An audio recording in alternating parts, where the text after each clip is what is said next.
khangna adum accept to thoki bise ahing boine piro hai be wanate khun mai tharu je hai benate ko further community conflict escalate to je hai benate but then war crime to riba mi mayam dubu government na matam chana phabagi negotiation ma moina to hudab je aduga phan dab se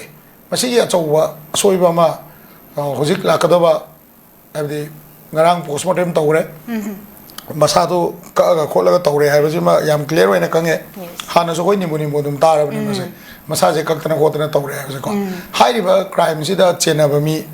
ade mafam do moina haidui je akoi mathanda chalaga thira phangjarak pane haidui ne ko adu internally di moi khangam ngane ba masigi pochida khunani tangna bada khunna masigi phai haiba mi naga sing na claim tawriba adigi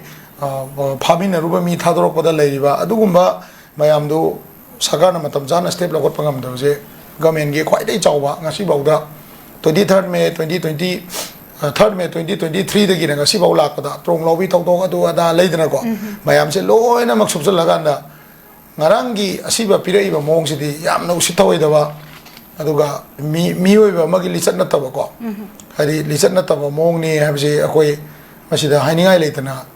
wahi leitre ai ta sigi haina adubo lenga ngama leiribnina ko nuai jadri je de CSO mayam du suma ai bo ko moigi naga gi CSO sing ju kitang responsible oiba kitang akoi da nuai jadri ai ta re ko maramdi when the people who were alive were in their hands, they should have negotiated the terms and conditions of the people who committed the crime. Yam driver no mi ani phao hum phao re mi mari ma pha re ha ga di akoi ahing je pithor ke na ta akoi pithoi bo hairam ba yab sa ne adu da ahing mo pithor ko ni na asi bo doi pire adu di masana prajana sau ba je masan ta ni akoi bau da sauningi akoi sauningi na sauningi adu akoi na kaim tawba adi naga sing na lo ba step sing da akoi so dum support to ga ba gi maitai mayam so dum support to ni abi wakhron jam chong le ai ta adu hojik se mayam je wana bani na lambi da blockade tawba khotpa adu da shut down lo to sina di solution di pora roi hojik ko but the lives are lost the government na kari tawde no compensation adu dai wari do to na pra tham grasi ado crime tawba mi ma ba government na matam jana pha ngam tri bo ko de se hemanji ki airo chahi kya changa ka no moina phari do mi do culprit ne na phari ni then akoi jiri tawdo ki pha ngam tri then atai jaga ki myam leiri ba pha da ko ado hojik naga ga kuki gi marakta maruina akoi gi keno romda keno kamjong somna kanna taunari ba lila myam se masi gi se government na dum yenga le ga soida kapna bol re kana sima gi police lak pai type da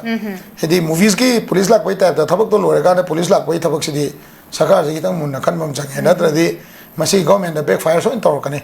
hoi adu bo moi gi asiba pi bai pochi ai amuka zo na haja ge kuki gi su group so ina involve tor ngani mase adu ga NSNIM so yang ngani adu khangdana bu moi ani yanara ga na pina ba so yang ngani public khangam da bi ai ba ko adu bo ikoi dina masi open tor kadra ai ai masi ma tham jage ya no ga je sa acha tapi ba chumba kugi mathang do jalak jage